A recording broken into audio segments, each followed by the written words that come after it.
ನಮಸ್ಕಾರ ಸ್ನೇಹಿತರೆ, welcome back to one more video of AMIS Kannada. Welcome back to one more video of AMIS Kannada. So ನಾ ಈಗ ಎಕಾನಮಿನ continue ಮಾಡ್ತಾ ಇದ್ದೇನೆ. ಓಕೆ, ಎಕಾನಮಿದು ಆಲ್ರೆಡಿ ನಾನು 3 ವಿಡಿಯೋ ಹಾಕಿದ್ದೇನೆ. This is the 4th video.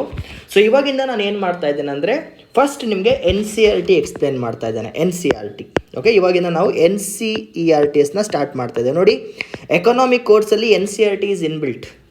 NCERT ನಮ್ಗೆ ಅರ್ಥ ಆಗಲಿಲ್ಲ ಅಂದರೆ ತುಂಬ ವಿಷಯಗಳನ್ನ ನಾವು ಸ್ಕಿಪ್ ಮಾಡ್ಕೊಳ್ತಾ ಹೋಗ್ತೇವೆ.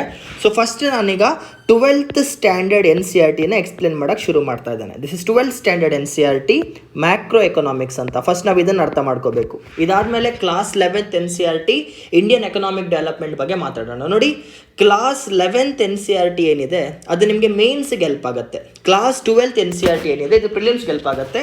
ಸೊ ನಾವೀಗ ಮ್ಯಾಕ್ರೋ ಎಕನಾಮಿಕ್ಸ್ದು NCERTನ ಕವರ್ ಮಾಡ್ತಾ ಇದ್ದೇವೆ. ನೋಡಿ, ಕ್ಲಾಸ್ 12th ಮೈಕ್ರೋ ಎಕನಾಮಿಕ್ಸ್ ಅಂತ ಇನ್ನೊಂದು ಪುಸ್ತಕ ಕೂಡ ಇದೆ. ಅದು ನಮಗೆ ಬೇಕಾಗಲ್ಲ, ನಮಗೆ ಬೇಕಾಗಿರೋದು ಮ್ಯಾಕ್ರೋ ಎಕನಾಮಿಕ್ಸ್ ಮಾತ್ರ. ಓಕೆ, ಇಷ್ಟು ನೆನ್ಪಿಟ್ಕೊಳ್ಳಿ. ಆ್ಯಂಡ್ ನಾನಿವಾಗ ಇನ್ನೊಂದು, ಈಗ ನಿಮ್ಗೇನು ಲೆಫ್ಟಲ್ಲಿ ನೋಟ್ಸ್ ಕಾಣ್ತಾ ಇದೆ, ಇನ್ಮೇಲೆ ನಾನು ನೋಟ್ಸ್ನ ಶೇರ್ ಮಾಡ್ತೇನೆ. ನಾನು ಫಸ್ಟ್ ನೋಟ್ಸ್ನ ಬರೆದು ಕ್ಲೀನಾಗಿ ನೋಟ್ಸ್ನ ಬರೆದು ಅದಾದಮೇಲೆ ನಾನು ಅದನ್ನ ಟೆಲಿಗ್ರಾಮ್ ಗ್ರೂಪಲ್ಲಿ ಆ್ಯಡ್ ಮಾಡ್ತೇನೆ. ಸೊ ಬೇಕಿದ್ರೆ ನಾನು ಟೆಲಿಗ್ರಾಮ್ ಗ್ರೂಪ್ ಆ್ಯಡ್ ಮಾಡಿ ಆ್ಯಡ್ ಹಾಕ್ಕೊಳ್ಳಿ. If you want notes, that is AIMIAS Kannada. So ನೀವು ಈ ಟೆಲಿಗ್ರಾಮ್ ಗ್ರೂಪ್ನ ಜಾಯ್ನ್ ಆದರೆ ನಿಮಗೆ ನನ್ನ ಹ್ಯಾಂಡ್ ರಿಟನ್ ನೋಟ್ಸ್ ಕೂಡ ಸಿಗುತ್ತೆ. ಬಿಕಾಸ್ ನಾನು ಇದೇ ನೋಟ್ಸ್ನ ರೆಫರೆನ್ಸ್ ಆಗಿ ಇಟ್ಕೊಂಡು ಎಕ್ಸ್ಪ್ಲನೇಷನ್ ಕೊಡ್ತೇನೆ. ಓಕೆ, ಆ್ಯಂಡ್ ಪ್ಲೀಸ್ ಈ ನೋಟ್ಸ್ದು ಫೋಟೋ ತಗೊಳ್ಳೋದಾಗಲಿ ಸ್ಕ್ರೀನ್ಶಾಟ್ ತಗೊಳ್ಳೋದಾಗಲಿ ಮಾಡಬೇಡಿ. When I M explaining something, ಅಲ್ಲಿ ನಾನು ಕೆಂಪು ಕಲರಲ್ಲಿ ಬ್ಲೂ ಕಲರಲ್ಲಿ ಬರ್ತಿದ್ದೇನಲ್ಲ, ಆ ಹೆಡ್ಲೈನ್ಸ್ನ ಬರ್ಕೊಳ್ಳಿ. ಜೊತೆಗೆ ನಾನು ಎಕ್ಸ್ಪ್ಲೇನ್ ಮಾಡೋದನ್ನು ನಿಮಗೆ ಬೇಕಿದ್ದರೆ ನೀವು ಅದನ್ನ ಆ್ಯಡ್ ಮಾಡ್ಕೊಳ್ತಾ ಹೋಗ್ಬೋದು. ನೋಡಿ, now let start. The very first thing is introduction ಕೊಡ್ತಾ ಇದ್ದೇನೆ ಇವಾಗ. ಫಸ್ಟ್ ನೆನ್ಪಿಟ್ಕೊಳ್ಳಿ, ಮ್ಯಾಕ್ರೋ ಅಂದರೆ ಲಾರ್ಜ್, ದೊಡ್ಡದು. ಮ್ಯಾಕ್ರೋ ಅನ್ನೋ ಪದದ ಅರ್ಥ ಏನು? ಲಾರ್ಜ್ ಅಂತ, ದೊಡ್ಡದು. ಅದೇ ನೀವು ಮೈಕ್ರೋ ಅಂತ ತಗೊಂಡ್ರೆ ಮೈಕ್ರೋ ಅಂದರೆ ಚಿಕ್ಕದು ಅಂತ. ಸೊ ಮೈಕ್ರೋ ಎಕನಾಮಿಕ್ಸ್ ಮತ್ತು ಮ್ಯಾಕ್ರೋ ಎಕನಾಮಿಕ್ಸ್ ಇರುವಂಥ ವ್ಯತ್ಯಾಸ ಇದೆ. ಮೈಕ್ರೋ ಎಕನಾಮಿಕ್ಸ್ ಅಂದರೆ ಚಿಕ್ಕದು, ಮ್ಯಾಕ್ರೋ ಎಕನಾಮಿಕ್ಸ್ ಅಂದರೆ ದೊಡ್ಡದು.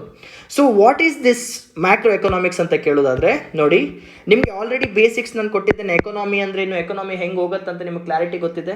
ಸೊ ಮ್ಯಾಕ್ರೋ ಎಕನಾಮಿಕ್ಸಲ್ಲಿ ನಾವೇನು ಮಾಡ್ತೀವಿ ಅಂದರೆ, ಒಂದು ದೊಡ್ಡ ಎಂಟಿಟಿನ, ಒಂದು ವಸ್ತುನ ತನ್ನ ವಿಶಾಲ ಗಾತ್ರದಲ್ಲಿ ನೋಡೋಕ್ಕೆ ಇಷ್ಟಪಡ್ತೇವೆ. ಮೈನ್ಯೂಟಾಗಿ ನೋಡೋಕ್ಕೆ ಹೋಗಲ್ಲ, ವಿಶ್ವ ಗಾತ್ರದಲ್ಲಿ ನೋಡ್ತೇವೆ. ಫಾರ್ ಎಕ್ಸಾಂಪಲ್, ಇವಾಗ ಇಂಡಿಯನ್ ಎಕಾನಮಿ ಅಂತ ಹೇಳೋದಾದರೆ, ಒಂದು ಕಡೆ ನಾನು ಇಂಡಿಯನ್ ಎಕಾನಮಿ ಬರೀತಾ ಇದ್ದೇನೆ. ದಿಸ್ ಇಸ್ ಇಂಡಿಯನ್ ಎಕಾನಮಿ, ಭಾರತದ ಆರ್ಥಿಕತೆ, ಇಂಡಿಯನ್ ಎಕಾನಮಿ.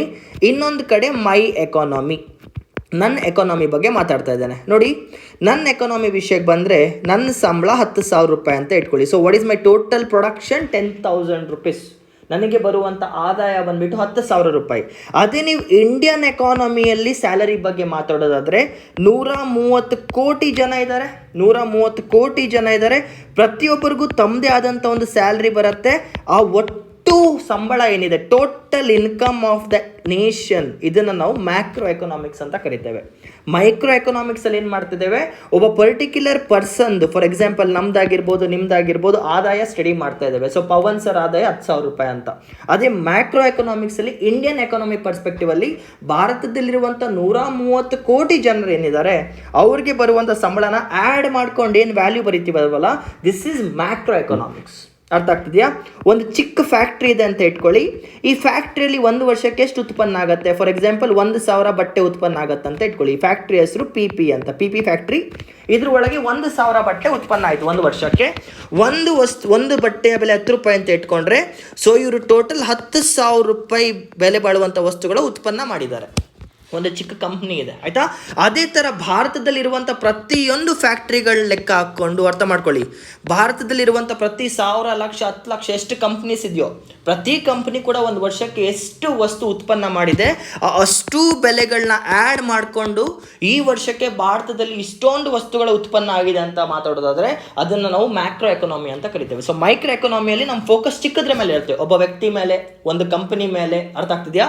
ಮ್ಯಾಕ್ರೋ ಎಕನಾಮಿಕ್ಸಲ್ಲಿ ಭಾರತದ ಒಳಗೆ ಇರುವಂಥ ಅಷ್ಟು ಕಂಪನಿಗಳು, ಭಾರತದಿರುವಂಥ ಅಷ್ಟು ಜನರ ಬಗ್ಗೆ ಮಾತಾಡ್ತಾ ಇದ್ದಾರೆ. ಓಕೆ, ಇವಾಗ ಇನ್ನೊಂದು ಅರ್ಥ ಮಾಡ್ಕೊಳ್ಳಿ. ನೋಡಿ, ಒಂದು ಮನೆ ಫಸ್ಟ್ ಅರ್ಥ ಮಾಡ್ಕೊಳ್ಳಿ, ಸುಮ್ಮನೆ ಬೇಸಿಕ್ಸ್ ಅರ್ಥ ಮಾಡ್ಕೊಳ್ಳಿ. ಒಂದು ಮನೆ ಇದೆ, ಈ ಮನೆಯಲ್ಲಿ 4 ಜನ ಇದ್ದಾರೆ. ಅರ್ಥ ಆಗ್ತಿದೆಯಾ? ಮೊದಲನೇವನು ಒಂದು ನಿಮಿಷ, 1 ಸೆಕೆಂಡ್, ಜಸ್ಟ್ ಇದು ಎಡಿಟ್ ಮಾಡ್ಕೊಬಿಡ್ತಾನೆ. Zoom and pen off. Done. Okay, ಇವಾಗ ನೋಡಿ, ಒಂದು ಮನೆ ಇದೆ. ಈ ಮನೆಯಲ್ಲಿ 4 ಜನರಿದ್ದಾರೆ. ಅರ್ಥ ಮಾಡ್ಕೊಳ್ಳಿ, 4 ಜನರಿದ್ದಾರೆ. ಮೊದಲನೇ ಒಂದು ಸಂಬಳ 10,000, ಎರಡನೇ ಒಂದು ಸಂಬಳ 10,000, ಮೂರನೇ ಒಂದು ಸಂಬಳ 10,000, ನಾಲ್ಕನೇ ಒಂದು ಸಂಬಳ 10,000. 10,000 10,000 10,000 10,000. ಸೊ ಒಟ್ಟು ಈ ಮನೆ ಆದಾಯ ಎಷ್ಟು? 40,000. ಒಟ್ಟು ಈ ಮನೆ ಆದಾಯ ಎಷ್ಟಾಗುತ್ತೆ? 40,000. ಬಿಕಾಸ್ ಒಬ್ಬೊಬ್ಬ 10,000 ದುಡಿತಾವನೆ. ಅದನ್ನು divided by total number of people ಮಾಡಿದ್ರೆ, ಆ ಮನೇಲಿರುವಂಥ ಒಟ್ಟು ಜನರನ್ನ ಡಿವೈಡ್ ಮಾಡಿಕೊಂಡ್ರೆ ನಮ್ಗೇನು ಸಿಗುತ್ತೆ? 10,000 ರೂಪಾಯಿ ಸಿಗ್ತಿದೆ. ಅಂದರೆ ಮನೆಯಲ್ಲಿ ಆನ್ ಆನ್ ಆವ್ರೇಜ್ ಪ್ರತಿಯೊಬ್ಬ ವ್ಯಕ್ತಿ 10,000 ರೂಪಾಯಿ ದುಡಿತಾ ಇದ್ದಾನೆ. ಇಲ್ಲಿಗ 15,000, ಒಬ್ಬನಿಗೆ 15,000 ಇದೆ, ಒಬ್ಬನಿಗೆ 5,000 ಇದೆ, ಒಬ್ಬನಿಗೆ 10,000 ಇದೆ, ಒಬ್ಬನಿಗೆ 20,000 ಇದೆ ಅಂತ ಇಟ್ಕೊಂಡ್ರೆ ಇವಾಗ ಏನಾಗುತ್ತೆ? 15 + 5 + 10 + 20, 10 20 30, ಇಲ್ಲಿ 20 30 20 50, 50 ಡಿವೈಡೆಡ್ ಬೈ 4 ಮಾಡಿದ್ರೆ ಆನ್ ಆನ್ ಆವ್ರೇಜ್ ಒಬ್ಬೊಬ್ಬ ವ್ಯಕ್ತಿ 12,500 ದುಡಿತಾವನೆ. ಆವ್ರೇಜ್ ಕನ್ನಡದಲ್ಲಿ ಆವ್ರೇಜ್ನ ಏನಂತ ನಂಗೆ ಅರ್ಥ ಆಗೋತ್ತಿಲ್ಲ, ನೆನಪಿಲ್ಲ ಅಷ್ಟು. ಆವ್ರೇಜ್ ಅಂದರೆ ಎಲ್ಲರದ್ದು ದುಡ್ಡು ತೊಗೊಂಡು ಡಿವೈಡ್ ಮಾಡೋದು. ಬಿಲ್ ಹೋಟ್ಲಿಗೆ ಹೋಗಿ ಬಿಲ್ ಶೇರ್ ಮಾಡ್ಕೊಳ್ತೀವಲ್ಲ, ಆ ಥರ ಶೇರ್ ಮಾಡಿದಾಗ ಆನ್ ಆನ್ ಆವ್ರೇಜ್ ಒಬ್ಬೊಬ್ಬನ ಸಂಬಳ 12,000 ರೂಪಾಯಿ, 12,500 ಅಂತ ಬರ್ತಿದೆ. ಅರ್ಥ ಆಯ್ತಾ? ಸೊ ಅದೇ ಥರ ಇವಾಗ ನಾನು ಏನು ಮಾಡ್ತಾ ಇದ್ದೇನೆ, ಭಾರತ ಇವಾಗ Indian economy, when I talk about Indian economy ಭಾರತದ ಎಕಾನಮಿ ಆಸ್ ಅ ಹೋಲ್ ಆಗಿ ಮಾತಾಡೋದಾದರೆ 130 ಕೋಟಿ ಜನರ ಆದಾಯನ ಆ್ಯಡ್ ಮಾಡಿ, the total income of every ಪರ್ಸನ್ನ ಆ್ಯಡ್ ಮಾಡಿ ಡಿವೈಡೆಡ್ ಬೈ 130 crore ಮಾಡಿದ್ರೆ, ಪ್ರತಿಯೊಬ್ಬರ ಆದಾಯನ ಆ್ಯಡ್ ಮಾಡಿ ಡಿವೈಡೆಡ್ ಬೈ ಎಷ್ಟು ಜನ ಇದ್ದಾರೆ ಅಷ್ಟು ಜನಸಂಖ್ಯೆಯಿಂದ ಡಿವೈಡ್ ಮಾಡಿದ್ರೆ ನಮಗೆ PCI ಸಿಗುತ್ತೆ. This is per capital income ಅಂತ ಕರೀತೇವೆ. ಅಂದರೆ ಭಾರತದಲ್ಲಿರುವಂಥ ವ್ಯಕ್ತಿಯ ಆವ್ರೇಜ್ ಇನ್ಕಮ್ ಎಷ್ಟು ಅಂತ. ಒಬ್ಬನಿಗೆ 10 ಲಕ್ಷ ಇರ್ಬೋದು, ಒಬ್ಬನಿಗೆ 20 ಲಕ್ಷ ಇರ್ಬೋದು, ಒಬ್ಬನಿಗೆ 30 ಲಕ್ಷ ಇರ್ಬೋದು. ಎಲ್ಲ ಆ್ಯಡ್ ಮಾಡಿ divided by total number of people, ಜನಸಂಖ್ಯೆ ಮಾಡಿದಾಗ ನಿಮಗೆ ಪರ್ ಕ್ಯಾಪಿಟಲ್ ಇನ್ಕಮ್ ಬರುತ್ತೆ. So per capital income is a macro economic factor. ಯಾಕಂದರೆ ಇಲ್ಲಿ ನಾನು ದೇಶದಲ್ಲಿರುವಂಥ ಅಷ್ಟು ಜನರ ಸಂಬಳನ ತಗೊಂಡು ಡಿವೈಡ್ ಮಾಡ್ತಾ ಇದ್ದಾನೆ. ಇದ್ರ ಬಗ್ಗೆ ಮುಂದೆ ಮಾತಾಡ್ತೇನೆ, ಟೆನ್ಷನ್ ತಗೋಬೇಡಿ, ಕಾನ್ಸೆಪ್ಟ್ ಅರ್ಥ ಮಾಡ್ಕೊಳ್ಳಿ ಅಷ್ಟೇ. ಮ್ಯಾಕ್ರೋ ಎಕನಾಮಿಕ್ ಅಂದ್ರೆ ಏನು? Studying the economy of a complete nation, complete country, complete ವರ್ಲ್ಡ್ನ ಕೂಡ ತಗೋಬಹುದು. ಟೋಟಲ್ ಪಾಕಿಸ್ತಾನ ಎಕನಾಮಿ ಎಷ್ಟು, ಇಂಡಿಯನ್ ಎಕನಾಮಿ ಎಷ್ಟು, ಶ್ರೀಲಂಕಾ ಎಕನಾಮಿ ಎಷ್ಟು, ಭಾರತ ಶ್ರೀಲಂಕಾ ಪಾಕಿಸ್ತಾನ ಒಟ್ಟು ಸೇರಿಸ್ಕೊಂಡು ಎಕನಾಮಿ ಎಷ್ಟು. ಸೊ ಇವಾಗ ನಾನು ಲಾರ್ಜ್ ಸ್ಕೇಲಲ್ಲಿ ಮಾತಾಡ್ತಾ ಇದ್ದೇನೆ. ಮೈಕ್ರೋ ಎಕನಾಮಿಕ್ಸ್ ಅಂದ್ರೆ ಏನು? ನನ್ನ ಮನೆಯ ಒಂದು ಸಂಬಳ ಎಷ್ಟು, ಪಕ್ಕದ ಮನೆಯ ಒಂದು ಸಂಬಳ ಎಷ್ಟು, ಇದು individual units. Macro economics is a very large unit. ಇದು ನಿಮ್ಗೆ ಅರ್ಥ ಆಗಿದೆ ಅಂತ ಅನ್ಕೊಳ್ತೇನೆ, ಡೆಫಿನೇಷನ್ ಅರ್ಥ ಆಗಿದೆ ಅಂತ ಅನ್ಕೊಳ್ತೇನೆ. ಮ್ಯಾಕ್ರೋ ಎಕನಾಮಿಕ್ಸ್ ಅಲ್ಲಿ ಏನು ಮಾಡ್ತಾ ಇದ್ದೇವೆ? ದೇಶನೇ ರೆಫರೆನ್ಸ್ ಆಗಿ ತಗೊಳ್ತಾ ಇದ್ದೇವೆ. ಮೈಕ್ರೋ ಎಕನಾಮಿಕ್ಸ್ ಅಲ್ಲಿ ಚಿಕ್ಕ ಚಿಕ್ಕ ವಸ್ತುಗಳನ್ನ ರೆಫರೆನ್ಸ್ ಆಗಿ ತಗೊಳ್ತೇವೆ. ಸೊ ನೀವು ಇಲ್ಲಿ ನೋಡೋದಾದ್ರೆ ಒಂದು ನಿಮಿಷ, ಇಲ್ಲಿ ನೋಡೋದಾದ್ರೆ ನಾನು ಬರ್ದಿದ್ದೇನೆ ನೋಡಿ, ಮ್ಯಾಕ್ರೋ ಎಕನಾಮಿಕ್ಸ್ ಕೆಳಗಡೆ ಒಂದು ಆರೋ ಮಾರ್ಕ್ ಹಾಕಿ ಕನ್ಸರ್ನ್ಡ್ ವಿತ್ ಸ್ಟೇಟ್ ಎಕನಾಮಿ ಅಂತ ಬರ್ದಿದ್ದಾನೆ. ಇಲ್ಲಿ ಸ್ಟೇಟ್ ಅಂದರೆ ಕರ್ನಾಟಕ ಸ್ಟೇಟ್ ಅಲ್ಲ, ಇಟ್ಸ್ ಅ ಪೊಲಿಟಿಕಲ್ ವರ್ಡ್. ನೀವು ನನ್ನ ಪಾಲಿಟಿ ಕ್ಲಾಸಸ್ನ ರೆಫರೆನ್ಸ್ ಆಗಿ ತಗೊಂಡ್ರೆ ನಿಮ್ಗೆ ಗೊತ್ತಿರುತ್ತೆ. Article 12 of Indian constitution defines a political state definition. ಇಲ್ಲಿ ಸ್ಟೇಟ್ ಅಂದರೆ ನಾನು ಭಾರತ ಕಂಟ್ರಿ ಬಗ್ಗೆ ಮಾತಾಡ್ತಾ ಇದ್ದೇನೆ. Here state refers to my article 12. If in case ಗೊತ್ತಿಲ್ಲ ಅಂದರೆ ಇಲ್ಲಿ ಬೇಕಿದ್ರೆ ಡೈರೆಕ್ಟ್ ಆಗಿ concerned with countries economy R Indian economy ಅಂತ ಬರ್ಕೊಂಡು ಅರ್ಥ ಮಾಡ್ಕೊಳ್ಳಿ, ಆಯಿತಾ? ಇದಾದ್ಮೇಲೆ ಇವಾಗ ನೋಡಿ, ಇವಾಗ ಏನಾಗ್ತಿದೆ, ನಿಮಗೆ ಪಾಲಿಟಿಷಿಯನ್ಸ್ ಗೊತ್ತಿರ್ತಾರೆ. I think you will be knowing politicians ಅಂದರೆ ಯಾರು? ಇವಾಗ ಎಲೆಕ್ಷನ್ಸ್ ಕೂಡ ಆಗ್ತಿದೆ. MP ಎಲೆಕ್ಷನ್ ಆಗೋದಂದ್ರೆ ಏನು? ಒಬ್ಬ ಪರ್ಸನ್ ರೆಪ್ರೆಸೆಂಟೇಟಿವ್ ಆಗಿ ನಿಂತ್ಕೊಳ್ತಾನೆ. ಆ ಪರ್ಟಿಕ್ಯುಲರ್ ಏರಿಯಾದಲ್ಲಿರುವಂಥ ಪ್ರತಿಯೊಂದು ಜನ ಅವನಿಗೆ ಹೋಗಿ ವೋಟ್ ಹಾಕ್ತಾರೆ. ಇದರರ್ಥ ಏನು? ಇವರು ಪಾರ್ಲಿಮೆಂಟಲ್ಲಿ ಒಂದು ಡಿಸಿಷನ್ ತಗೊಂಡ್ರೆ ಕೆಳಗಡೆ ಇರುವಂಥ ಪ್ರತಿಯೊಬ್ಬರು ಕೂಡ ಅದಕ್ಕೆ ಸಮ್ಮತಿ ಕೊಟ್ಟಂಗೆ. This is what politicians do. ನೀವು ನನ್ನ ಪಾಲಿಟಿ ಕ್ಲಾಸಸ್ನ ಅರ್ಥ ಮಾಡ್ಕೊಂಡಿದ್ರೆ ನಿಮ್ಗೆ ತುಂಬ ಸಿಂಪಲ್. ಇಲ್ಲೇನಾಗ್ತಿದೆ, ನಾವೊಂದು ರೆಪ್ರೆಸೆಂಟೇಟಿವ್ನ ಹುಡುಕೊಳ್ತಾ ಇದ್ದೇವೆ. ಅದೇ ಥರ ಇವಾಗ ಏನಾಗುತ್ತೆ, ಭಾರತದಲ್ಲಿ ಅರ್ಥ ಮಾಡ್ಕೊಳ್ಳಿ, ಭಾರತದಲ್ಲಿ ಟೊಮೆಟೊ ಉತ್ಪನ್ನ ಕೂಡ ಆಗುತ್ತೆ, ಮ್ಯಾಂಗೋ ಉತ್ಪನ್ನ ಕೂಡ ಆಗುತ್ತೆ ಅಲ್ವಾ, ಆರೆಂಜ್ ಮೂಸಂಬಿ ಉತ್ಪನ್ನ ಆಗುತ್ತೆ, ಲೆಮನ್ ನಿಂಬೆಹಣ್ಣು ಉತ್ಪನ್ನ ಆಗುತ್ತೆ. ಅದಾದಮೇಲೆ ವಿವಿಧ ರೀತಿಯ ಅಗ್ರಿಕಲ್ಚರಲ್ ಪ್ರೊಡ್ಯೂಸ್ ಬರುತ್ತೆ, ಸೂರ್ಯಕಾಂತಿ ಬರುತ್ತೆ, ಸೇವಂತಿ ಬರುತ್ತೆ, ಮಲ್ಲಿಗೆ ಬರುತ್ತೆ ಅಲ್ವಾ. ಸೊ ಇವಾಗ ಏನಾಗುತ್ತೆ, ಅಗ್ರಿಕಲ್ಚರಿಂದ ಏನೇನು ಉತ್ಪನ್ನ ಆಗುತ್ತೋ, ವ್ಯವಸಾಯದಿಂದ ಏನೇನು ಉತ್ಪನ್ನ ಆಗುತ್ತಲ್ವಾ, ಇದನ್ನು ನಾವು ಅಗ್ರಿಕಲ್ಚರಲ್ ಸೆಕ್ಟರ್ ಅಂತ ಡಿವೈಡ್ ಮಾಡ್ಕೊಳ್ತೇವೆ. So anything that is coming from ಅಗ್ರಿಕಲ್ಚರಿಂದ ಬರುವಂಥ ಪ್ರತಿಯೊಂದು ಪ್ರೊಡ್ಯೂಸ್ನ ಏನಿದೆ ಅಗ್ರಿಕಲ್ಚರಲ್ ಸೆಕ್ಟರ್ ಅಂತ ಕರೆದು ಬಿಡ್ತೇವೆ. ಸೊ ಅಗ್ರಿಕಲ್ಚರಿಂದ ಈ ವರ್ಷ ಇಷ್ಟು ದುಡ್ಡು ಉತ್ಪನ್ನ ಆಯಿತು, ಇಷ್ಟು kg ವಸ್ತುಗಳು ಉತ್ಪನ್ನ ಆಯಿತು, ಒಂದು ರೆಫರೆನ್ಸ್ ಆಗಿ ಮಾತಾಡ್ತಾ ಇದ್ದೇವೆ. ಅಂದರೆ ಟೊಮೆಟೊ ಅಂತ ಹೇಳಿದ್ರೆ ಮನೆಯವನ ಬಗ್ಗೆ ಮಾತಾಡ್ದಂಗೆ, ಭಾರತದಲ್ಲಿರುವಂಥ ಒಟ್ಟು ಅಗ್ರಿಕಲ್ಚರ್ ಔಟ್ಪುಟ್ ಎಷ್ಟು ಅಂತ ಕೇಳಿದ್ರೆ ಫುಲ್ ಅಗ್ರಿಕಲ್ಚರ್ ಸೆಕ್ಟರ್ ಬಗ್ಗೆ ಮಾತಾಡ್ದಂಗೆ. ನೆನ್ಪಿಟ್ಕೊಳ್ಳಿ, ಅಗ್ರಿಕಲ್ಚರ್ ಸೆಕ್ಟರ್ನ ನಾವು ಪ್ರೈಮರಿ ಸೆಕ್ಟರ್ ಅಂತ ಕೂಡ ಕರಿತೇವೆ. ಸೊ ಇವಾಗ ಏನು ಮಾಡ್ತಾ ಇದ್ದೇವೆ, ಒಂದು ದೇಶದಲ್ಲಿ MP ಎಲೆಕ್ಟ್ ಮಾಡ್ದಂಗೆ ಇಲ್ಲಿರುವಂಥ ಎಲ್ಲ ತರಕಾರಿ, ಹಣ್ಣು ಮತ್ತು ಈ ಕಮರ್ಷಿಯಲ್ ಕ್ರಾಪ್ಸ್ ಎಲ್ಲ ಏನಿರುತ್ತೆ, ಅಗ್ರಿಕಲ್ಚರಿಂದ ಬರುವಂಥ ವಸ್ತುಗಳನ್ನ ನಾವು agricultural goods and services or agricultural sector ಅಂತ ಆ್ಯಡ್ ಮಾಡ್ಕೊಬಿಡ್ತೇವೆ. ಅದೇ ಥರ ಫ್ಯಾಕ್ಟ್ರೀಸ್ ಇರುತ್ತೆ, ಈ ಫ್ಯಾಕ್ಟ್ರಿಯಿಂದ ಏನೋ ಉತ್ಪನ್ನ ಆಗ್ತಿದೆ, ಈ ಫ್ಯಾಕ್ಟ್ರಿಯಿಂದ ಏನೋ ಉತ್ಪನ್ನ ಆಗ್ತಿದೆ, ಈ ಫ್ಯಾಕ್ಟ್ರಿಯಿಂದ ಏನೋ ಉತ್ಪನ್ನ ಆಗ್ತಿದೆ. ಇಲ್ಲಿ ಬಟ್ಟೆ ಬರ್ಬೋದು, ಇಲ್ಲಿ ಸೈಕಲ್ ಬರ್ಬೋದು, ಇಲ್ಲಿ ಬೈಕ್ ಬರ್ಬೋದು, ಇಲ್ಲಿ ಕಾರ್ ಬರ್ಬೋದು. ಸೊ ಫ್ಯಾಕ್ಟ್ರೀಸಿಂದ ಏನಾದ್ರು ಉತ್ಪನ್ನ ಆದರೆ ಅದನ್ನು ನಾವು ಮ್ಯಾನುಫ್ಯಾಕ್ಚರಿಂಗ್ ಸೆಕ್ಟರ್ ಅಂತ ಡಿವೈಡ್ ಮಾಡ್ಕೊಳ್ತೇವೆ. ಯಾವ್ಯಾವ ವಸ್ತು ಫ್ಯಾಕ್ಟ್ರಿಯಿಂದ ಹೊರಗೆ ಬರ್ತಿದೆ ಅದನ್ನು manufacturing sector or industrial sector ಅಂತ ಕರೆದು ಬಿಡ್ತಾರೆ. ಮ್ಯಾನುಫ್ಯಾಕ್ಚರಿಂಗ್ ಸೆಕ್ಟರ್ ಅಂತ ಕರೀತಾರೆ ಅಥವಾ ಇಂಡಸ್ಟ್ರಿಯಲ್ ಸೆಕ್ಟರ್ ಅಂತ ಕರೀತಾರೆ. ಲಾಸ್ಟ್ ಒನ್ ಬಂದುಬಿಟ್ಟು ಇಲ್ಲಿ ಸ್ಕೂಲ್ ಇರ್ಬೋದು, ಇಲ್ಲಿ ಕಾಲೇಜ್ ಇರ್ಬೋದು, ಇಲ್ಲಿ ಹಾಸ್ಪಿಟಲ್ ಇರ್ಬೋದು, ಇಲ್ಲಿ ಜಿಯೋ ಸರ್ವಿಸ್ ಇರ್ಬೋದು, ಇಲ್ಲಿ BSNL ಇರ್ಬೋದು, ಇಲ್ಲಿ ಇಂಟರ್ನೆಟ್ ಇರ್ಬೋದು, ಇಲ್ಲಿ ಓಲಾ ಇರ್ಬೋದು, ಇಲ್ಲಿ ಊಬರ್ ಇರ್ಬೋದು. ಅಂದರೆ ಇಲ್ಲೇನಾಗ್ತಿದೆ, ನೀವು ವಸ್ತುಗಳ ಉತ್ಪನ್ನ ಮಾಡ್ತಾ ಇಲ್ಲ, ಅವ್ರ ಸರ್ವಿಸಸ್ನ ಪಡ್ಕೊಳ್ತಾ ಇದ್ದೀರಾ, ಅವ್ರ ಸೇವೆಗಳನ್ನ ಪಡ್ಕೊಳ್ತಾ ಇದ್ದೀರಾ. ಇದನ್ನು ನಾನು ನಿಮ್ಗೆ ಆಲ್ರೆಡಿ ಎಕ್ಸ್ಪ್ಲೇನ್ ಮಾಡಿದ್ದೆ. ಸರ್ವಿಸಸ್ ಅಂದರೆ ಏನು, ಇಲ್ಲಿ ನೀವು ದುಡ್ಡು ಕೊಟ್ಟು ಸೇವೆನ ತಗೊಳ್ತೀರಾ, ವಸ್ತು ನಿಮಗೆ ಸಿಗಲ್ಲ. This is service sector. So ಇಂಡಿಯಾದಲ್ಲಿ ಅಥವಾ ಇಡೀ ಪ್ರಪಂಚದಲ್ಲಿ ಮ್ಯಾಕ್ರೋ ಎಕನಾಮಿಕ್ಸಲ್ಲಿ 3 ಸೆಕ್ಟರ್ಸ್ ಇದೆ. ಪ್ರೊಡಕ್ಷನ್ ವೈಸ್ ಉತ್ಪನ್ನ ಮಾಡೋ ರೀತಿಯಲ್ಲಿ 3 ಸೆಕ್ಟರ್ ಬರುತ್ತೆ. ಮೊದಲನೇದನ್ನು ನಾವು ಅಗ್ರಿಕಲ್ಚರಲ್ ಸೆಕ್ಟರ್ ಅಂತ ಕರಿತೇವೆ, ಎರಡನೇದನ್ನು ನಾವು ಮ್ಯಾನುಫ್ಯಾಕ್ಚರಿಂಗ್ ಸೆಕ್ಟರ್ ಅಂತ ಕರಿತೇವೆ, ಮೂರನೇದನ್ನು ನಾವು ಸರ್ವಿಸ್ ಸೆಕ್ಟರ್ ಅಂತ ಕರಿತೇವೆ. ಸೊ ಇನ್ ಕೇಸ್ ನೀವು ನನ್ನ ನೋಟ್ಸ್ನ ನೋಡೋದಾದರೆ ಈ ನೋಟ್ಸಲ್ಲಿ ನಾನು ಇಲ್ಲಿ ಬರ್ದೆ ನೋಡಿ, 3 ಸೆಕ್ಟರ್ಸ್ ಇದೆ. Agricultural goods, industrial goods, services goods. ಅಂದರೆ ಅಗ್ರಿಕಲ್ಚರ್ ಬರುವಂಥ ವಸ್ತುಗಳನ್ನ ಅಗ್ರಿಕಲ್ಚರಲ್ ಗೂಡ್ಸ್ ಅಂತ ಕರೀತಾರೆ, ಇಂಡಸ್ಟ್ರಿಯಿಂದ ಬರುವಂಥ ವಸ್ತುಗಳನ್ನ ಇಂಡಸ್ಟ್ರಿಯಲ್ ಗೂಡ್ಸ್ ಅಂತ ಕರೀತಾರೆ, ಸರ್ವಿಸ್ ಸೆಕ್ಟರಿಂದ ಬರುವಂಥ ವಸ್ತುನ ಸರ್ವಿಸಸ್ ಅಂತ ಕರೀತಾರೆ. ಇಲ್ಲಿ ನಿಮಗೆ ವಸ್ತು ಸಿಗಲ್ಲ, ಇಲ್ಲಿ ಬರೀ ಸೇವೆ ಸಿಗೋದ್ರಿಂದ ನಾವು ಅದನ್ನ ಸರ್ವಿಸಸ್ ಅಂತ ಕರಿತೇವೆ. ಇದಾದಮೇಲೆ ಇನ್ನೊಂದು ನೆನ್ಪಿಟ್ಕೊಳ್ಳಿ, 3 ಪದಗಳನ್ನ ನೆನ್ಪಿಟ್ಕೊಳ್ಳಿ: production, price, employment. Production, price, employment. Production ಅಂದರೆ ಎಷ್ಟು ವಸ್ತುಗಳ ಉತ್ಪನ್ನ ಮಾಡ್ತಾ ಇದ್ದಾನೆ, ಪ್ರೈಸ್ ಅಂದರೆ ಆ ವಸ್ತುವಿನ ಬೆಲೆ ಎಷ್ಟು, ಅದರಿಂದ ಎಷ್ಟು ಜನಕ್ಕೆ ಕೆಲಸ ಸಿಗ್ತಾ ಇದೆ, ಆ ಪರ್ಟಿಕ್ಯುಲರ್ ಕಂಪನಿಯಿಂದ ಎಷ್ಟು ಜನಕ್ಕೆ ಕೆಲಸ ಸಿಗ್ತಾ ಇದೆ. ಸೊ ಯಾವಾಗ ಒಂದು ಕಂಪನಿ ಪ್ರೊಡಕ್ಷನ್ ನಿಲ್ಲಿಸುತ್ತೋ, ಫಾರ್ ಎಕ್ಸಾಂಪಲ್ ಟಾಟಾ ಈಗ ಸಡನ್ ಆಗಿ ಕಾರ್ಸ್ನ ಉತ್ಪನ್ನ ಮಾಡೋದನ್ನ ನಿಲ್ಲಿಸ್ಬಿಟ್ರೆ ಏನಾಗುತ್ತೆ, ಕಾರ್ಸ್ ಉತ್ಪನ್ನ ಮಾಡೋದು ನಿಲ್ಲಿಸಿದ್ರೆ ಏನಾಗುತ್ತೆ, ಮಾರ್ಕೆಟಲ್ಲಿ ಕಾರ್ಗಳು ಕಮ್ಮಿ ಬರುತ್ತೆ. ಅರ್ಥ ಆಗ್ತಿದೆಯಾ? ಅವಾಗ ಏನಾಗುತ್ತೆ, ಫ್ಯಾಕ್ಟ್ರಿ ಮುಚ್ಚೋದ್ಮೇಲೆ ಅಲ್ಲಿರುವಂಥ ನೌಕರರು ಕೂಡ ಕೆಲಸ ಕಳ್ಕೊಳ್ತಾರೆ, ಯಾಕಂದರೆ ಸುಮ್ಮನೆ ಸ್ಯಾಲ್ರಿ ಯಾರು ಕೊಡಲ್ಲ.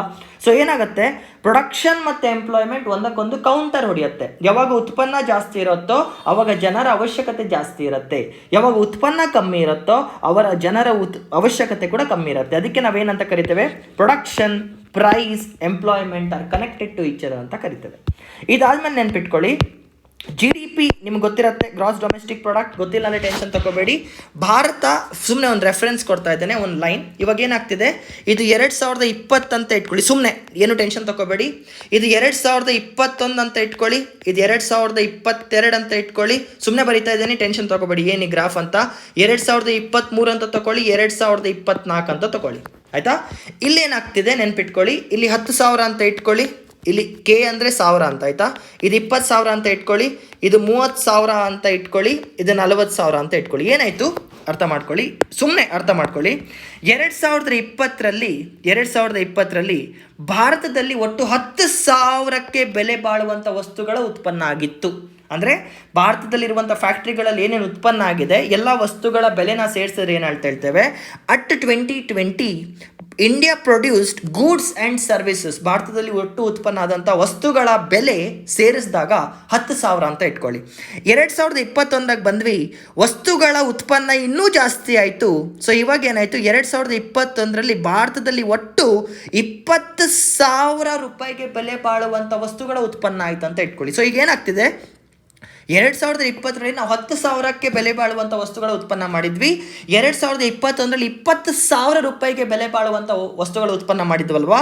ಸೊ ಇವಾಗ ಏನು ಹೇಳ್ತಾ ಇದ್ದೇವೆ, ದೆರ್ ಈಸ್ ಅ ಗ್ರೋತ್, ಬೆಳವಣಿಗೆ ಇದೆ. ಎಷ್ಟು ಬೆಳವಣಿಗೆ ಇದೆ, 10,000 ರೂಪಾಯಿಗೆ ಬೆಲೆ ಬಾಳುವಂಥ ವಸ್ತುಗಳನ್ನು ನಾವು ಜಾಸ್ತಿ ಉತ್ಪನ್ನ ಮಾಡಿದ್ದೇವೆ ಅಂತ ಅಂದ್ಕೊಳ್ತೇವೆ. ಫಾರ್ ಎಕ್ಸಾಂಪಲ್, ನಮ್ಮದೊಂದು ಚಿಕ್ಕ ತೋಟ ಇದೆ, ಹೋದ ವರ್ಷ ನಾನು 5,000 ರೂಪಾಯಿ ಬೆಲೆ ಬಾಳುವಂಥ ವಸ್ತುಗಳನ್ನ ಉತ್ಪನ್ನ ಮಾಡಿದ್ದೆ. ಈ ಸಲ 7,000 ರೂಪಾಯಿಗೆ ಬೆಲೆ ಬಾಳುವಂಥ ವಸ್ತುಗಳ ಉತ್ಪನ್ನ ಮಾಡಿದ್ದೇನೆ. ನನಗೆ ಒಟ್ಟು 2,000 ಗ್ರೋತ್, 2,000 ರೂಪಾಯಿಗೆ ಜಾಸ್ತಿ ಉತ್ಪನ್ನ ಮಾಡಿದ್ದೇನೆ ಅಂತ ಏನು ಹೇಳ್ತೇವೆ, ಅದನ್ನು ಗ್ರೋತ್ ಅಂತ ಕರಿತೇವೆ. ಸೊ ಇವಾಗ ಏನಾಗ್ತಿದೆ, 2021 ಆದಮೇಲೆ ನೆನ್ಪಿಟ್ಕೊಳ್ಳಿ, ಫಸ್ಟ್ ಆಫ್ ಆಲ್ ಡಿಪ್ರೆಷನ್ ಅಂದರೆ ಹೊಂಡ. ಡಿಪ್ರೆಷನ್ ಅಂದರೆ ಹೊಂಡ, ನೆನ್ಪಿಟ್ಕೊಳ್ಳಿ. ನಿಮ್ಗೆ ರಸ್ತೆಯಲ್ಲಿ ಯಾವುದಾದ್ರು ಒಂದು ಹೊಂಡ ಕಂಡ್ರೆ ಇದನ್ನು ನಾವು ಡಿಪ್ರೆಷನ್ ಅಂತ ಕರಿತೇವೆ. ಸೊ ಏನಾಯಿತು, 2022ರಲ್ಲಿ ನೋಡಿ ಫ್ರೆಂಡ್ಸ್, 2020ರಲ್ಲಿ ಸಡನ್ನಾಗಿ ನನ್ನ ಉತ್ಪನ್ನ ಕಮ್ಮಿ ಆಗೋಯ್ತು, ನಾನು ಕೆಳಗೆ ಬಂದೆ. ಅರ್ಥ ಮಾಡ್ಕೊಳ್ಳಿ, 2022ರಲ್ಲಿ ಸಡನ್ನಾಗಿ ನನ್ನ ಉತ್ಪನ್ನ ಕಮ್ಮಿ ಆಯಿತು, ಮಳೆ ಬರಲಿಲ್ಲ, ಅವತ್ತು ನನ್ನ ಹತ್ರ ಸಾಲ ತಗೊಳ್ಳೋಕೆ ದುಡ್ಡಿಲ್ಲ ಅಂತ. 2023ರಲ್ಲಿ ಮತ್ತೆ ನನ್ನ ಉತ್ಪನ್ನ ನೆಲ ಕಚ್ಚಿತು. ಜಸ್ಟ್ ಅರ್ಥ ಮಾಡ್ಕೊಳ್ಳಿ ಅಷ್ಟೇ. 2021ರಲ್ಲಿ 10,000 ರೂಪಾಯಿಗೆ ಬೆಲೆ ಬಾಳುವಂಥ ವಸ್ತುಗಳು ಉತ್ಪನ್ನ ಮಾಡಿದ್ದೆ. 2022ರಲ್ಲಿ ನನಗೆ ಅಷ್ಟು ಉತ್ಪನ್ನ ಸಿಗಲಿಲ್ಲ. 2023ರಲ್ಲಿ ಕೂಡ ನಂಗೆ ಉತ್ಪನ್ನ ಸಿಗಲಿಲ್ಲ. ಸೊ ಇವಾಗ ಮತ್ತೆ 2024ರಲ್ಲಿ ನನ್ನ ಉತ್ಪನ್ನ ಜಾಸ್ತಿ ಆಯ್ತು ಅಂತ ಇಟ್ಕೊಳ್ಳಿ. ಸೊ ನಿಮ್ಗೆ ಇಲ್ಲೊಂದು ಗ್ರಾಫ್ ಕಾಣ್ತಿದ್ಯಾ, ಹಿಂಗೆ ಬಂತು ಇನಿಷಿಯಲಿ, ಒಂದು ನಿಮಿಷ ಕಲರ್ ಚೇಂಜ್ ಮಾಡುವ, ಹಿಂಗೆ ಬಂತು ಇನಿಷಿಯಲಿ, ಅದಾದಮೇಲೆ ಒಂದು ಹೊಂಡಕ್ಕೆ ಬಿತ್ತು. ಹಿಂಗೆ ಯಾವಾಗ ನಿಮ್ಮ ಗ್ರೋತ್ ನೆಗೆಟಿವ್ ಕಡೆ ಹೋಗುತ್ತೆ, ಯಾವಾಗ ನಿಮ್ಮ ಉತ್ಪನ್ನ ಪ್ರೀವಿಯಸ್ ಇಯರ್ ಉತ್ಪನ್ನಕ್ಕಿಂತ ಕಮ್ಮಿ ಆಗುತ್ತೋ ಅದನ್ನು ನಾವು ಡಿಪ್ರೆಷನ್ ಅಂತ ಕರಿತೇವೆ. ಡಿಪ್ರೆಷನ್ ಅಂದರೆ ಏನು, ಮಾರ್ಕೆಟಲ್ಲಿ ಉತ್ಪನ್ನ ಕಮ್ಮಿ ಆಗಿದೆ, ಪ್ರೀವಿಯಸ್ ಇಯರ್ ಕಳೆದ ವರ್ಷಕ್ಕಿಂತ ಈ ವರ್ಷ ಉತ್ಪನ್ನ ಕಮ್ಮಿ ಆಯಿತು ಅಂದರೆ ಅದನ್ನು ನಾವು ಡಿಪ್ರೆಷನ್ ಅಂತ ಕರಿತೇವೆ. ನೆನ್ಪಿಟ್ಕೊಳ್ಳಿ, ಸತತವಾಗಿ ಉತ್ಪನ್ನ ಪ್ರತಿ ವರ್ಷ ಕಮ್ಮಿಯಾಗಿ ಕೆಳಗೆ ಬರ್ತಾ ಹೋದರೆ, ಪ್ರತಿ ವರ್ಷ ಉತ್ಪನ್ನ ಕಮ್ಮಿ ಆಗ್ತಾ ಹೋದರೆ ಅದನ್ನು ನಾವು ಗ್ರೇಟ್ ಡಿಪ್ರೆಷನ್ ಅಂತ ಕರಿತೇವೆ. ಅಮೆರಿಕ ಇದನ್ನು ಎಕ್ಸ್ಪೀರಿಯನ್ಸ್ ಮಾಡಿತ್ತು. 1929-28 ಟೈಮಲ್ಲಿ ಅಮೆರಿಕದಲ್ಲಿ ಗ್ರೇಟ್ ಡಿಪ್ರೆಷನ್ ಆಗಿತ್ತು. ಡಿಪ್ರೆಷನ್ ಅಂದರೆ ಏನು, ಪ್ರೀವಿಯಸ್ ಇಯರ್ಗಿಂತ ಈ ವರ್ಷದಲ್ಲಿ ನನ್ನ ಉತ್ಪನ್ನ ಡ್ರಾಪ್ ಆಯಿತು ಅಂದರೆ there is a drop in growth ಅಂತ ಹೇಳಲ್ಲ, ನಾವು ಅದಕ್ಕೆ ಟೆಕ್ನಿಕಲ್ ವರ್ಡ್ ಬಳಸ್ತೇವೆ, ಅದನ್ನು ಡಿಪ್ರೆಷನ್ ಅಂತ ಕರೀತಾರೆ. ಸತತವಾಗಿ ಪದೇ ಕಂಟಿನ್ಯೂಸ್ ಆಗಿ ಫಾಲ್ ಆಗ್ತಾ ಹೋದರೆ ಗ್ರೇಟ್ ಡಿಪ್ರೆಷನ್ ಅಂತ ಕರೀತಾರೆ. ಸೊ ಇಲ್ಲಿ ಬರ್ತಿದ್ದೇನೆ ನೋಡಿ, if I am not wrong, production levels going down is referred as depression. ಕೆಲವೊಂದು ವರ್ಡ್ಸ್ನ ನಾವು ಅರ್ಥ ಮಾಡ್ಕೋಬೇಕು. NCERT ಅದಕ್ಕೆ ತುಂಬ ಉಪಯೋಗ ಮಾಡಿಕೊಡುತ್ತೆ. ಒಂದು ಸೆಕೆಂಡ್.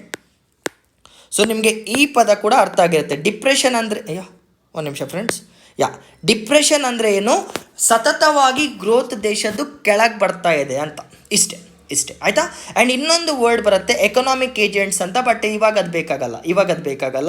ಇವಾಗ ಇಷ್ಟು ಅರ್ಥ ಆಗಿದ್ರೆ, ನಿಮಗೆ ಇಷ್ಟು ಕ್ಲಿಯರಾಗಿ ಅರ್ಥ ಆಗಿದ್ರೆ ನಾನು ಇದನ್ನು ಇಲ್ಲಿಗೆ ನಿಲ್ಲಿಸ್ತಾ ಇದ್ದೇನೆ. ಬಿಕಾಸ್ ಈ ವಿಡಿಯೋಸ್ ಏನಿದೆ ತುಂಬ ಕಾನ್ಸೆಪ್ಟ್ನ ಹೊಂದ್ಕೊಂಡು ಬರುತ್ತೆ. ಸೊ ಚಿಕ್ಕ ವೀಡಿಯೋಸ್ ಆಗಿ ಬ್ರೇಕ್ ಮಾಡಿ ಅಪ್ಲೋಡ್ ಮಾಡ್ತಿದ್ದಾನೆ. ನಾವಿವಾಗ ಫಸ್ಟ್ 4 ಲೈನ್, ಒಂದು ನಿಮಿಷ, ಎಷ್ಟು ನಿಮಿಷ ಆಯ್ತು ನೋಡೋಣ, 14 ನಿಮಿಷ ಆಗಿದೆ, ಓಕೆ ಪರವಾಗಿಲ್ಲ. ಸೊ ಫಸ್ಟ್ 4 ಲೈನ್ನ ನಾವು ಇಲ್ಲಿವರೆಗೂ ಅರ್ಥ ಮಾಡ್ಕೊಂಡಿದ್ದೇವೆ. We have explain till here. Economic growth ಅಂದರೆ ಏನು, ಪ್ರೊಡಕ್ಷನ್ ಇದ್ರದ್ದು ಅರ್ಥ ಏನು, ಇನ್ನೊಂದು ನೆನ್ಪಿಟ್ಕೊಳ್ಳಿ, ಇನ್ನೊಂದು ಅದ್ರ ಕೂಡ ಎಕ್ಸ್ಪ್ಲೇನ್ ಮಾಡಿಬಿಡ್ತಾನೆ, ವೆರಿ ಕ್ರೇಜಿ. ಫಾರ್ ಎಕ್ಸಾಂಪಲ್ ಇಲ್ಲಿ ಬರೋಣ, ಚಿಕ್ಕ ಎಕ್ಸಾಂಪಲ್, ಇದೊಂದು ಕೂಡ ಅರ್ಥ ಮಾಡ್ಕೊಬಿಡಿ ನೋಡಿ. ಇದು 2021, ಇದು 2022, ಇದು 2023, ಇದು 2024, ಇಲ್ಲಿ 1,000, ಇಲ್ಲಿ 2,000, ಇಲ್ಲಿ 3,000. ಅರ್ಥ ಮಾಡ್ಕೊಳ್ಳಿ. ಇದು for example Hero Honda bike, ನಮ್ಮ ಹೀರೋ ಹೊಂಡಾ ಸ್ಪ್ಲೆಂಡರ್ ಬೈಕ್ ಇದೆ ಅಲ್ವಾ, ಅದ್ರದ್ದು ಮಾರ್ಕೆಟ್ ಪ್ರೈಸ್ ಆಯಿತಾ. 2021ರಲ್ಲಿ ಸುಮ್ಮನೆ ಎಕ್ಸಾಂಪಲ್, 2021ರಲ್ಲಿ ಒಂದು ಹೀರೋ ಹೊಂಡಾ ಸ್ಪ್ಲೆಂಡರ್ ನಿಮಗೆ 1,000 ರೂಪಾಯಿಗೆ ಸಿಗ್ತಾ ಇತ್ತು ಅಂತ ಇಟ್ಕೊಳ್ಳಿ. 2021ರಲ್ಲಿ ಹೀರೋ ಹೊಂಡಾ ಬೈಕ್ ನಿಮಗೆ 1,000ಕ್ಕೆ ಸಿಕ್ತಿತ್ತು ಅಂತ ಇಟ್ಕೊಳ್ಳಿ. 2022ರಲ್ಲಿ ಅದೇ ಬೈಕ್ ನಿಮಗೆ 2,000ಕ್ಕೆ ಸಿಗ್ತಾ ಇದೆ. 2021ರಲ್ಲಿ ನಿಮಗೆ ಬೈಕ್ 1,000ಕ್ಕೆ ಸಿಗ್ತಾ ಇತ್ತು. 2022ರಲ್ಲಿ ಸೇಮ್ ಬೈಕ್ ನಿಮಗೆ 2,000ಕ್ಕೆ ಸಿಗ್ತಾ ಇದೆ. 2023ರಲ್ಲಿ ಮತ್ತೆ ನಿಮ್ಗೆ ಆ ಬೈಕ್ 1,000ಕ್ಕೆ ಸಿಗ್ತಾ ಇದೆ. 2021ರಲ್ಲಿ ನಿಮಗೆ 1,000ಕ್ಕೆ ಸಿಗ್ತಾ ಇತ್ತು, 2022ಕ್ಕೆ ನಿಮ್ಗೆ 2,000ಕ್ಕೆ ಸಿಗ್ತಾ ಇತ್ತು, 2023ಕ್ಕೆ ನಿಮಗೆ ಮತ್ತೆ 1,000ಕ್ಕೆ ಸಿಗ್ತಿದೆ ಅಂತ ಹೇಳಿದಾಗ ಇಲ್ಲಿ ನೋಡಿ, ಇಲ್ಲಿ ಬೆಲೆ ಜಾಸ್ತಿ ಆಗಿದೆ ಅಲ್ವಾ.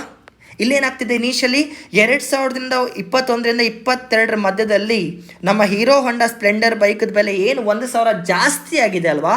ಯಾವಾಗ ಮಾರ್ಕೆಟಲ್ಲಿರುವಂಥ ಅಷ್ಟು ವಸ್ತುಗಳ ಬೆಲೆ ಒಂದೇ ಸಲ ಏರಕ್ಕೆ ಜಾಸ್ತಿ ಆಗುತ್ತೋ ಅದನ್ನು ನಾವು ಇನ್ಫ್ಲೇಷನ್ ಅಂತ ಕರಿತೇವೆ. ಇನ್ಫ್ಲೇಷನ್ ಅಂದರೆ ಏನು, ಮಾರುಕಟ್ಟೆಯಲ್ಲಿರುವಂಥ ವಸ್ತುಗಳ ಬೆಲೆ ಏರ್ತಾ ಇದೆ. ಇವಾಗ ಏನಾಗುತ್ತೆ, ಇನ್ಫ್ಲೇಷನ್ ಆದಾಗ ಏನಾಗುತ್ತೆ, ಮಧ್ಯಮ ವರ್ಗದ ಜನರಿಗೆ ಹಾಗೂ ಕೆಳವರ್ಗದ ಜನರಿಗೆ ಕಷ್ಟ ಆಗಕ್ಕೆ ಶುರುವಾಗುತ್ತೆ. ಬಿಕಾಸ್ ಅವರ ಆದಾಯ ಮೊದಲೇ ಕಷ್ಟದಲ್ಲಿರುತ್ತೆ, ಕಮ್ಮಿ ಇರುತ್ತೆ. ಅದರಲ್ಲಿ ಸಡನ್ನಾಗಿ ಈಗ ಮಾರುಕಟ್ಟೆಯಲ್ಲಿ ಬೆಲೆಗಳು ಜಾಸ್ತಿ ಆದಾಗ ಅವರಿಗೆ ಕಷ್ಟ ಆಗುತ್ತೆ. ಇದನ್ನು ನಾವು ಇನ್ಫ್ಲೇಷನ್ ಅಂತ ಕರಿತೇವೆ. ಸೊ ಮಾರುಕಟ್ಟೆಯಲ್ಲಿ ವಸ್ತುಗಳ ಬೆಲೆ ಜಾಸ್ತಿ ಆದರೆ ಸರ್ಕಾರ ಕೆಲವೊಂದು ನಿರ್ಧಾರಗಳನ್ನ ತಗೊಂಡು ಏನೋ ಒಂದು ಮಾಡಿ ಬೆಲೆನ ಕಮ್ಮಿ ಮಾಡೋಕ್ಕೆ ಪ್ರಯತ್ನ ಪಡಬೇಕು. ಇದನ್ನು ಫಿಸ್ಕಲ್ ಪಾಲಿಸಿ ಮತ್ತು ಮಾನಿಟರಿ ಪಾಲಿಸಿ ಪಾಲಿಸೀಸಲ್ಲಿ ಮಾತಾಡ್ತೇನೆ ನಾನು. ಬಟ್ ಇವಾಗ ಅರ್ಥ ಮಾಡ್ಕೊಳ್ಳಿ, ಇನ್ಫ್ಲೇಷನ್ ಅಂದ್ರೆ ಏನು, ಮಾರುಕಟ್ಟೆಯಲ್ಲಿರುವಂಥ ವಸ್ತುಗಳ ಬೆಲೆ ಏರ್ತಾ ಇದೆ. ಯಾಕೆ ಏರ್ತಾ ಇದೆ ಇದೆಲ್ಲ ಇವಾಗ ನಿಮಗೆ ಬೇಡ. ಫಸ್ಟ್ 2021ರಲ್ಲಿ ನನಗೆ ಸ್ಪ್ಲೆಂಡರ್ 1,000ಕ್ಕೆ ಸಿಗ್ತಾ ಇತ್ತು, 2020ರಲ್ಲಿ 2,000ಕ್ಕೆ ಸಿಗ್ತಾ ಇದೆ, 1,000 ಜಾಸ್ತಿ ಆಗಿದೆ. ಇದನ್ನು ಇನ್ಫ್ಲೇಷನ್ ಅಂತ ಕರೀತಾರೆ. ಅದೇ ಥರ ಒಂದು ವಸ್ತುವಿನ ಬೆಲೆ ಕೆಳಗೆ ಬಿದ್ದರೆ, if there is a drop in the price, ಒಂದು ವಸ್ತುವಿನ ಬೆಲೆ ಕೆಳಗಡೆ ಬಂದರೆ ಅದನ್ನು ಡಿಫ್ಲೇಷನ್ ಅಂತ ಕರೀತಾರೆ. ಇನ್ಫ್ಲೇಷನ್ ಅಂದರೆ ಒಂದು ವಸ್ತುವಿನ ಬೆಲೆ ಜಾಸ್ತಿ ಆಗ್ತಿದೆ, ಡಿಫ್ಲೇಷನ್ ಅಂದರೆ ಒಂದು ವಸ್ತುವಿನ ಬೆಲೆ ಕಮ್ಮಿ ಆಗ್ತಿದೆ. ಇದನ್ನು ನಾವು ಮಾರ್ಕೆಟ್ ಎಕಾನಮಿ ಅಂತ ಕರಿತೇವೆ. That is rise and fall of prices. ಇದು ನಿಮ್ಗೆ ಇಷ್ಟ ಅರ್ಥ ಆಗಿದ್ರೆ ಸಾಕು. ಸೊ ಇವಾಗ ಇದುವರೆಗೂ ನಾನು NCERT ನಿಮ್ಗೆ ಏನೇನು ಎಕ್ಸ್ಪ್ಲೇನ್ ಮಾಡಿದ್ದಾನೆ, I have explained you what is macro economics. ನಿಮಗೆ ಜೊತೆಗೆ ಇನ್ನೊಂದು ಕೂಡ ಇನ್ಫ್ಲೇಷನ್ ಅಂದರೆ ಏನಂತ ಹೇಳಿದ್ದೇನೆ, ಡಿಪ್ರೆಷನ್ ಅಂದರೆ ಏನಂತ ಕೂಡ ಹೇಳಿದ್ದೇನೆ. ಜೊತೆಗೆ ನೆನ್ಪಿಟ್ಕೊಳ್ಳಿ 3 ಸೆಕ್ಟರ್ಸ್ ಇದೆ ಪ್ರೊಡಕ್ಷನ್ದು: ಅಗ್ರಿಕಲ್ಚರಲ್ ಸೆಕ್ಟರ್, ಇಂಡಸ್ಟ್ರಿಯಲ್ ಸೆಕ್ಟರ್ ಹಾಗೂ ಸರ್ವಿಸಸ್ ಸೆಕ್ಟರ್. ಇದು ನಿಮ್ಗೆ ಅರ್ಥ ಆಗಿದ್ರೆ ನೆಕ್ಸ್ಟ್ ಪಾರ್ಟಲ್ಲಿ ನಾನು ಎಕನಾಮಿಕ್ ಏಜೆಂಟ್ಸ್ ಬಗ್ಗೆ, ಆಡಮ್ ಸ್ಮಿತ್ ಬಗ್ಗೆ ಹಾಗೂ ಮಾರ್ಕೆಟ್ಸಲ್ಲಿರುವಂಥ ಸಮಸ್ಯೆಗಳ ಬಗ್ಗೆ ಹೇಳ್ತೇನೆ. ಫಸ್ಟ್ ಆಫ್ ಆಲ್ ನಿಮ್ಗೆ ಮಾರ್ಕೆಟ್ ಅಂದರೆ ಗೊತ್ತು, the place where buyers and sellers meet. Demand supply ಬಗ್ಗೆ ಆಲ್ರೆಡಿ ನಾನು ವಿಡಿಯೋ ಹಾಕಿದ್ದೆ. ಇನ್ ಕೇಸ್ ನೀವು ಇನ್ನೂ ಅದನ್ನು ನೋಡ್ಕೊಂಡಿಲ್ಲ ಅಂದರೆ ಫಸ್ಟ್ ವಿಡಿಯೋಯಿಂದ ಸ್ಟಾರ್ಟ್ ಮಾಡ್ಕೊಂಡು ಬನ್ನಿ. ಓಕೆನಾ? ಜೈ.